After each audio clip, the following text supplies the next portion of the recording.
O anime começa em um escritório onde a gente vê os funcionários indo para casa, depois de um dia de trabalho, com exceção de um deles que fica ali na sala. O homem estava confuso sobre o que fazer quando voltasse para casa, já que ele não tinha família ou ninguém esperando por ele. Depois de algum tempo, o homem está voltando para sua casa, quando sem saber ele acaba sendo atingido por uma van e acaba perdendo a sua vida. Eu até ficaria triste por ele, mas a gente sabe que como ele é um protagonista de anime, ele vai ser saicado, então não tem motivo para isso. E isso se confirma quando em outro local a gente vê uma mulher segurando o bebê no meio da chuva. E alguns anos depois, o menino cresceu e agora está vivendo na floresta. Ele estava por ali pegando algumas galinhas e javalis para comer. O nome do garoto agora é Shin Wolford e ele era um usuário de magia mesmo. Tão jovem com sua magia, Oshin poderia facilmente capturar criaturas na floresta. Oshin morava sozinho com seu avô e era estranho que Shin se lembrava um pouco das suas lembranças do passado, de quando ele ia na terra, trabalhando no escritório em algum lugar do Japão. Porém, uma coisa que Oshin não conseguia se lembrar era de como ele tinha perdido sua vida. E assim, após terminar de pegar sua comida, Oshin volta para sua casa. Ele então é recebido pelo seu avô, que é ninguém menos do que o próprio Merlin, que dá boas-vindas a ele. E logo a gente tem uma breve explicação de como eles se encontraram. Quando Merlin estava na carruagem do exército demoníaco,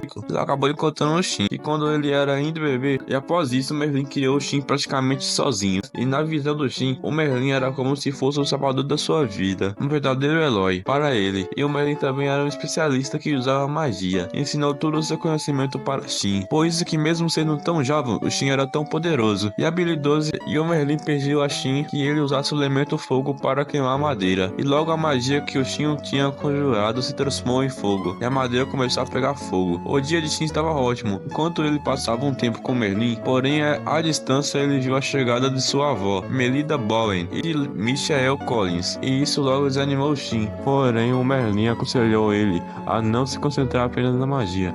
Além de feitiços, o Shin precisa aprender sobre equipamentos mágicos, artes marciais e desenvolver socialmente. E bom, como ele sempre fazia, ele ouviu a sugestão do Merlin, estava dedicado a aprender aquilo. E nesse meio tempo, a Melinda foi se aproximando da casa do Shin e do Merlin, e ela ficou surpresa ao ver o Shin sozinho pegando um javali. Isso é bem justo, porque nenhuma criança de apenas 8 anos deveria ser capaz de capturar umas feras como aquelas. Porém, o Merlin interrompeu a Melinda e explicou para ele que o Shin tinha a floresta como a sua casa, portanto ela não precisava se preocupar com aquilo, porque o garoto sabia se cuidar. Michael ficou animado ao ver que aquela situação e disse que treinaria o Shin muito bom, como se ele pudesse ser melhor do que o Merlin pro garoto. A cena então corta e vários anos depois a gente vê que o Merlin convidou o Shin para caçar demônios, porque agora ele já tinha 10 anos.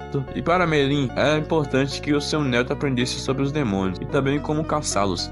Ele logo explicou para o Shin que eles viviam em uma cidade mágica, onde todos os seres aproveitam a magia. Era praticamente tudo. Então, se um usuário de magia não pudesse controlar o seu poder, era muito capaz que ele poderia destruir todo o ambiente ao seu redor e atacaria os outros inconscientemente. E então Merlin ensina a Shin uma técnica para descobrir onde estavam os demônios. E para isso, ele soltou a sua aura mágica para chamar a atenção e invocar os demônios. E ele disse que essa técnica poderia ajudar a descobrir o paradeiro de qualquer demônio. Essa técnica era realmente difícil de ser usada, ainda mais para iniciantes ou crianças. Porém, o Shin era um casal excepcional. Então a Merlin ficou surpresa ao ver o seu neto conseguir invocar sua aura mágica. Com isso, eles conseguiram encontrar o paradeiro do demônio. Eles então foram caçá-lo. O Shin começou atacando o demônio, sem cerimônia. Com uma técnica de espada, ele acabou massacrando ele, até o fim. Mais uma vez, o Merlin estava surpreso com seu próprio neto, e ele então se lembrou da primeira vez que ele tinha se encontrado. Nem Merlin podia imaginar que aquela criança indefesa se tornaria um mago tão overpower. Porém, logo Shin tirou o Merlin dos seus pensamentos e perguntou a ele se o método que ele estava usando para caçar demônios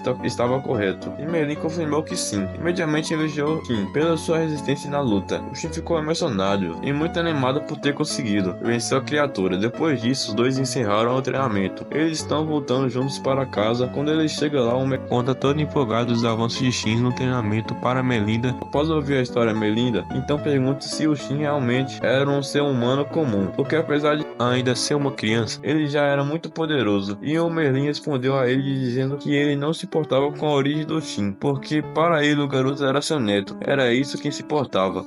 Então galera, é isso aí, deixa o like, se inscreva no canal, esse é o primeiro vídeo com narração, espero que vocês gostem e falou.